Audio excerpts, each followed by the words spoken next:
good morning. Muy buenos dias, continuous liners. I'm eating my beef jerky before I eat my coffee. I'm doing the glucose goddess, and so you have to eat your vegetables first, and then some meat, and then you can have carbohydrates. Now, I'm not doing sugar anymore in my coffee, right? So I technically could drink my coffee, but I kind of like what it does. Have a little vegetable, I had a few Brussels sprouts, and then have some beef jerky. I'm working for the cañada again, so I get some beef jerky, and then have my coffee. Good Monday morning to you. June 5th. Monday, June 5th. The continuous line fundamentals are just getting started for the month. I sent out a free class for everyone and anyone who wants to try out the class. Boy, it's getting warm here. It's like San Miguel. It's getting, it should be the rainy season, but instead we're just getting heat. So anyways, I'm out here to do some line exercises with y'all. But first, a sip of coffee. Muy buenos dias, good Monday morning. Delicious. Salud. Cheers. Here's to Monday, a new week. Delicious. Kind of weird with coffee, but I know, beef jerky. But there are weirder things out there. All right, if you're with me, get your paper. Hey, I'm working on a fun project. I'm doing some larger pieces, and I'm doing continuous line pattern making with some heads. I was asked to do another live performance, so I'm preparing for that. That's on July 2nd, so I have a little time to prepare. I like the opportunity to do that, to do some live performances, because it just takes it to a whole different level, right? Hi, Janet. Good morning. Let me tilt this down a little bit, and just so you can see that I'm doing some line warm-ups here. Got my paper, got my copy paper, got my big pen, got my satchel around my neck, got my coffee. I'm here at a cafe in Romanarte. Had a little problem getting Wi-Fi this morning, so had to move around a little bit. Ended up out here on the street. All right, here we go. And it looks like the taco guys are just here now. Well, they're smoking. You know, smoking is illegal in Mexico City now, but I don't think anyone got the memo, including the police officers. Yeah, because they're still smoking. And I can't stand it. But, you know, when you're outside in the city, it's just one of those things you kind of have to, like, well, usually you would just move, right? But right now I can't move. I'm all locked into this chair, and now I'm doing my line warm-ups. So today my line warm-ups are going to teach me acceptance. It's going to teach me patience and acceptance, that these gentlemen right over here are smoking, and I just have to deal with it, right? I can't really ask them to move or leave. I mean, I could be Karen with the white hair and say, hey, you and your cigarettes, get out of here. But that would be rude, right? Especially because I think it's their taco stand. Oh, geez, I almost just knocked over the whole table. I don't know if it's their taco stand or if it's their taxis right up front there. But anyways, I'm not going to make this whole session about them. I'm going to make it about acceptance, patience and acceptance, right? I think that's something that all of us have to manage at some time, right? Patience and acceptance, right? Best laid plans. I know there's plenty of jokes around that. Best laid plans, right? You know, you plan out your days because they tell us that's how things will go more smoothly, more efficiently if you prepare for things and you prepare the terrain and you do the work to prepare yourself. But then, you know, in this day and age, there's all kinds of things that shift. There's a whole health crisis, right? And whatever that means now, right? Because, you know, there's still people getting sick and there's still people suffering. And there's like, even like, I would like to see a doctor, and the doctor I want to see, doesn't see anyone for like, is full for like almost the next year, right? So there's all kinds of traps, landmines that, you know, kind of get in the way of best laid plans, right? And then the whole idea of just taking care of yourself in this day and age of like, what is going on? I mean, I'm here in Mexico City. There's still people wearing masks here. I don't think they are in the United States, but here in Mexico, you still see people wearing masks. Not a lot, but you see people wearing masks, right? And maybe it's just like good habit now, right? Like you just don't want to breathe the smoke. Or, you know, like riding my bike here, it's like truck fumes and tortillas being made, and you can hear smell chilies burning, right? Like, and fumes, right? There's the sounds and the smells of the city waking up, which can be glorious, but also can wreak havoc on your health, right? Mexico City has an issue with pollution here, right? As do all big cities, right? Mexico just happens to be in a valley surrounded by volcanoes, active volcanoes.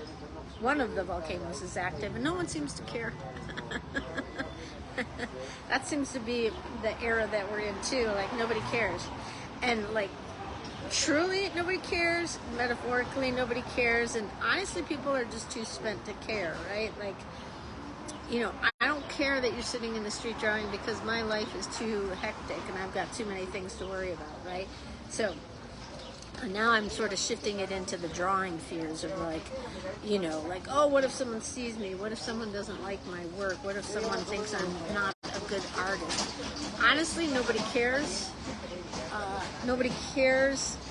I don't care. You shouldn't care, right? Like it's more so a mantra to just get over ourselves as opposed to remind ourselves that people are not caring, because I think that's a real issue too in this day and age. You know, there's this whole, I mean, the American motto is kind of like, you know, me against the world, right? Like I'm going to go out and conquer the world. And, you know, like there's consequences to that. You can see that in the work ethic, right? Like, I mean, I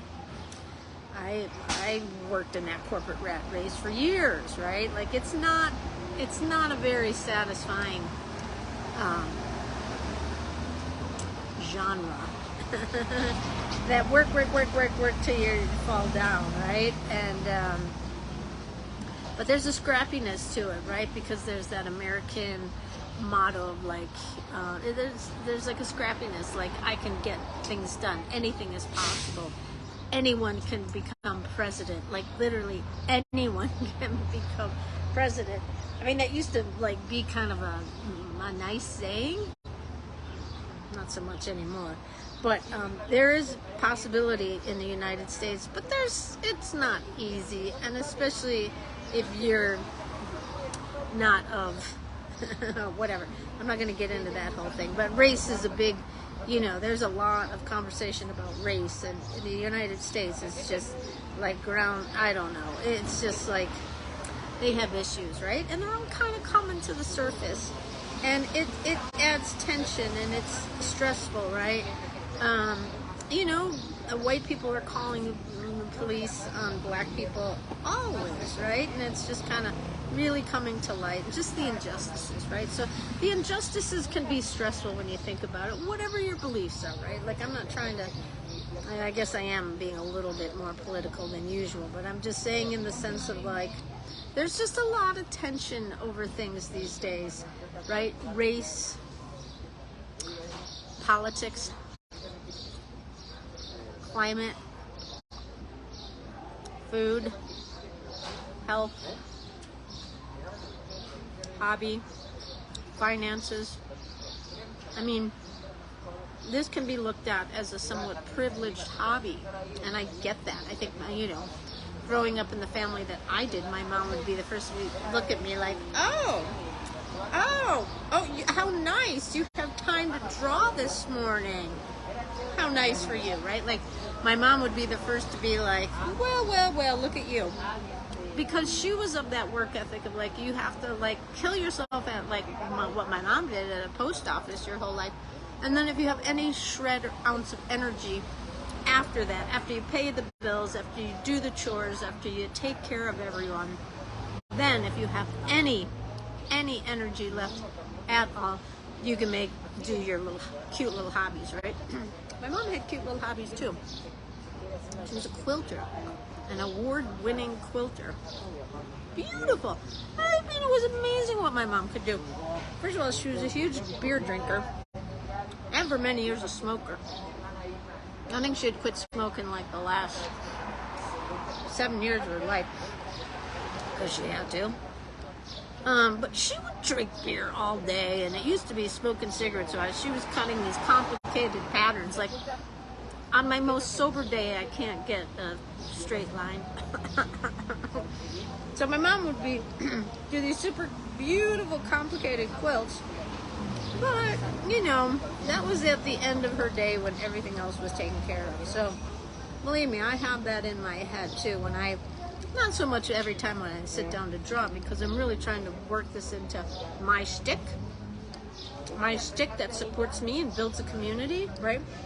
So I don't sit down like I used to go, oh God, how privileged, you know, I feel so guilty. I'm sitting here drawing when I should be out there like crunching numbers or being a secretary for someone or getting coffee or, you know, whatever, managing projects, right? No, this is part of my shtick now where I draw lines and I force other people to draw lines because it makes us feel better, right? And thereby doing so, build a community. People build their drawing skills. They draw more, which makes them feel better. They're happier about the drawings that they make because they practice and they get the results they're looking for, or not even looking for. The results perhaps are surprising how in the zone they are, right? Whether it's not exactly what you wanted or, you know, a lovely surprise. That happens to me all the time. Like, I do these quick urban sketches, and I'm like, I don't know, am I going to wreck this? You know, I still have that whole thing. Am I going to wreck this? Am I going to be, who cares? Nobody cares. Nobody cares. And when you practice long enough, it's not that every drawing is perfect, but it tends to be that most of your drawings can kind of work, right? I was at the Mercado yesterday. I got my coffee after a bike ride, and I was like standing kind of in the middle of the crowd, and there's no one is looking at me because everyone's buying their vegetables and watching their child or keeping their dog close or seeing what vegetables are available, right? So no one cares what that I'm doing.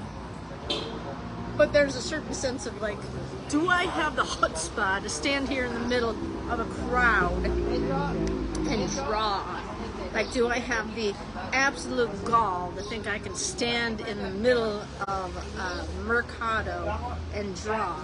Well, yeah, I do. I do have the gall. I do have the chutzpah. I didn't always. I need a little sip of my coffee.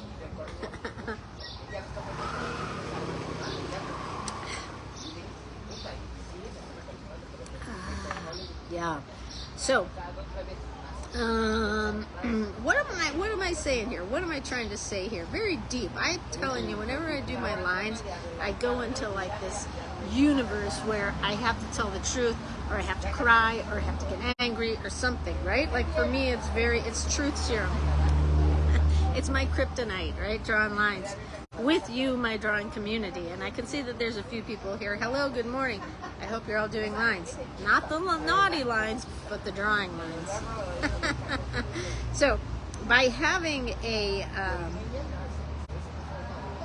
hobby, a habit, something that keeps us off of our screens, even if only for 10 minutes, and also connects us with something tactile, right? Like a tactile skill, drawing. I mean, I don't want to get all woo-woo. Oops, too late. But drawing is like one of the most sacred things a person can do, right? Like, oh, it's so looked at as like child's play, right? Isn't that cute? Well, you're the one that does those cute little drawings, right? You do those adorable little drawings. That's me. I do those adorable little drawings. But those little adorable drawings are like lifesavers for me because it takes me to a different place. Even doing these lines right now, it takes me to a place where I'm outside of myself. I feel like I'm capturing a moment in time. I'm documenting the world around me. I mean, I'm living in Mexico City essentially by myself. My one friend who we've been palling around with, she's lived here for a hot minute, and she's moving this week, so I don't have a friend again. Well, I met some this weekend. So anyways, I'm essentially here in Mexico City by myself, and I love Mexico City, but it's an overwhelming city, right? There's a lot, even where I'm sitting, there's taco guys, and there's juice guys, and here's a bakery right here, and there's taxis, and bikes, and dogs, and moms pushing babies, right? Like, I'm right here. Even though I'm nipped around a corner a little bit, there's a lot going on here, right?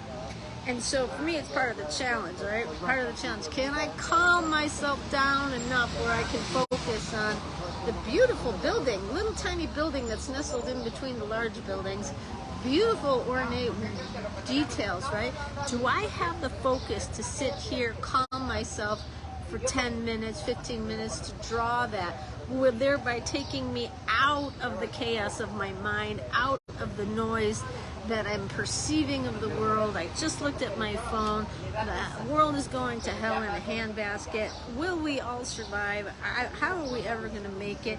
Did he really say that? Why isn't that guy in jail? So the drawing is a way for me to like get away from the noise of the world and take myself to a place that makes me feel better, makes me feel centered, makes me feel grounded, and it builds my drawing skills so that when I'm standing in the middle of a crowd, feeling a little self-conscious, and it isn't even about standing in the middle of the crowd, whatever your shtick is for drawing, however you like to do it, right? Like maybe you like to just sit in a quiet cafe and draw. And that still can be a little overwhelming. There's people walking by and, you know, you gotta buy something. You can't just sit there and loiter. My God, they'll arrest you. So, or maybe you just like to sit at home and do your thing, and that's totally cool too. That's something I'm trying to work on because I'm working on bigger pieces, and you can't really take out a big piece of canvas or anything. I have an easel now. Thank you very much, Paula.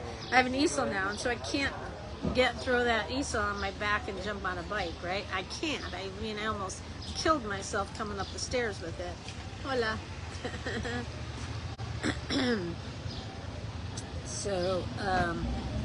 So I'm trying to adapt to making more art in my house, right? I still love the thrill of being outside, even just being out here, doing my lines out here in the middle of the street. There's, you know, women making tacos, guys putting the taco stands together. There's people like getting shit done, right? Like they're in their lives and I'm in the middle of it, doing my life, right? And, you know, I found the thing that I like to do in life, and that's standing in traffic and drawing. Honestly, it's my thing. I like to stand in traffic and draw. It's what I love to do, right? What is it that you love to do? I would imagine not everyone has that on their wish list. But maybe just being out, you know, urban sketching, which I think is very thrilling, right? I know other people find it overwhelming and unnecessary, right? Like there's too many things to juggle when you're out here, right? Like I'm trying to draw and the gal is right here sweeping and dust is coming up and you know what? This too shall pass. You know, it's what she has to do to get through her work life, right? Like the part of her deal is she has to sweep. And honestly, the whole sweeping, I don't remember if they do that in the United States. I don't remember like I remember it here like I see it here in Mexico. The whole sweeping of the streets. And if I remember learning about this for the Juliette Binoche movie where she's the chocolatier and she arrives in a new village to make chocolate and everyone is suspicious of her because she's the new woman She doesn't have a man. She's beautiful, and she makes chocolate, and the chocolate makes everyone feel a little naughty. Not naughty, it makes them feel good, which they perceive as naughty, right? But I remember studying that movie, and in that movie, when she would walk around the French village, the women were sweeping the sidewalks every morning, and I read an in-depth article about the movie, and it was like that sweeping signifies, what's the word I'm looking for? Signals the sweeping, the moving out of old energy and allowing new energy to come in, right? So it's removing old energy and allowing space for new energy, right? And I remember the last earthquake, I was here in Mexico City. It was not super big, but it was enough to like get everyone out of the house and standing in the street. My neighbor furiously sweeping the sidewalks, right? As everyone's like staring at their phone going, what do I do? What do we do? What's happening? What's happening, right? And it was a minor earthquake, but it's enough to rattle everyone, right?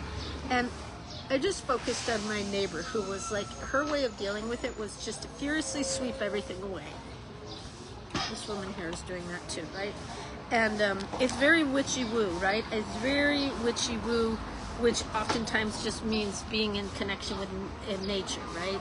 The whole act of moving out the old so you can make room for the new, right? She's doing that there. This is my way of doing it, is like putting lines on the page to get the chaos out of my head, to get the old energy out of my head, get the noise out of my head, make space to be able to welcome in new space. I do my lines like this every morning. I do my drawing warm-ups, and then I'm like, whew, okay, it's the morning pages, like Julia Cameron, The Artist's Way, right? Like, do whatever you have. Maybe it's yoga, maybe it's bike ride. I went for a bike ride too, that helps, right? Maybe it's a walk with your dog, maybe it's like coffee in the garden. Whatever your thing is, that is the sweeping out the old. Sweeping out the old, allowing space for the new, right?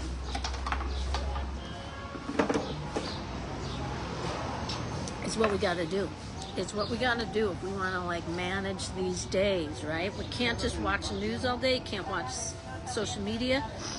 You can't just like stay in that world, because their world is designed to make us feel bad, right? And to keep us in the fear, right? So do what you got to do to manage the stress, manage the fear, manage your own fears of like, I can't draw. Well, I've designed a way that really, it's a ramp up to getting you to draw, right? Getting everyone to draw. Even if you've been drawing for 2,000 years, this is a way for you to kind of break through some of your fears and start drawing again. Oh my God, is somebody put a Mickey in my coffee?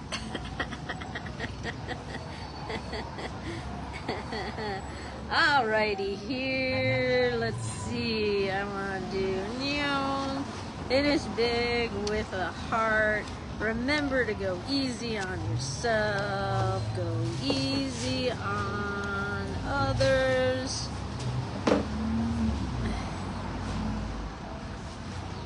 Here comes the taco stand. Perfect timing, because the taco stand is being built right before my eyes. Right before my table here too. Alright, here we go. Finish big with a heart. Go easy on yourself. Go easy on others, right? I'm sad my one and only friend that I had here in Mexico City is moving. We were just starting to have fun and go out and do things and laugh and go to events, and it's always nice to go someplace with someone that you can just laugh with and have fun. And now she's leaving. Oh my gosh, she was here like 2 minutes. Anyways, everyone has their reason. Go easy on myself, go easy on others, right? Stay connected to your art, stay connected to your creativity, because everything in this world is kind of designed to choke our creativity, right? Like, oh, go to Walmart and buy this and buy that, and you'll be like, be happy, and then you just watch TV all day, whatever. I mean, that's a very simplified thing of it, but and there's a heart sandwich right there. All right, everyone, I'm going to make my way back on home to get prepared for my fundamentals class, my Zoom continuous line fundamentals. I'm all ready for the group. And here, take a look at the taco There's the taco stand that's being built right here. You can have delicious breakfast tacos in probably about an hour. But there's another taco stand right around the corner over here. And right over here is a juice stand. There's a woman who's pressing oranges and looks like grapefruits. And she's got a blender and she's got yogurt. So she's making all kinds of juices. Here, this is a French bakery. They've got croissants and pastries. And there, you can't see it, but all the bakers are right in the window here making croissants. Hotel Milan is right there. That's the Milan. That's the hotel that I bring my workshop groups to in Mexico City. We're right here in Roma Norte on the Avenida Alvaro Obregon, which has got everything you need. The Rosetta is just a few blocks away. So this is a very hot, happening neighborhood part of town. I love it. I live in Condesa. But, you know, the gringo bubble is kind of these two neighborhoods. I try to get out of them a little bit, but really I can only go where the bikes let me go. And anyways, I won't go off on that. Thank you all for being here today. Do your lines, draw your lines, get the noise out, disconnect from the chaos and the terror of the world, and become the artist that you have always wanted to be. Right? Go on that journey. Take that journey of making art, because you never know where. I never in a million years. I remember as I was like 21, and I said to my boss at the time, I was working in an office, I said, I want to go to Mexico. And she was like, ugh, no you don't. It's dirty and disgusting. You don't want to go to Mexico. And I hung on to that her belief for a long time. Oh, I guess I can't go to Mexico. I guess not. Well, look at me now. I'm living in Mexico, and I'm making art in the streets of Mexico City, and I love to go all around Mexico, and I love to show people the beautiful side of Mexico while drawing it, right? So we get a lot of influences of people saying, what, you think you're an artist? Or, no, you can't go to Mexico, right? Or whatever it is, wherever you want to go, right? I'm going to Chicago next month, and in a few months I'm going to Ireland, and I'm super excited where me being the artist that I am, where it's taking me, right? So do your thing, be the artist you want to be. You'll never know where it's going to take you. Even if it just takes you out of your misery for a while, enjoy the journey. Okay, see you next time. Have a good day. Bye.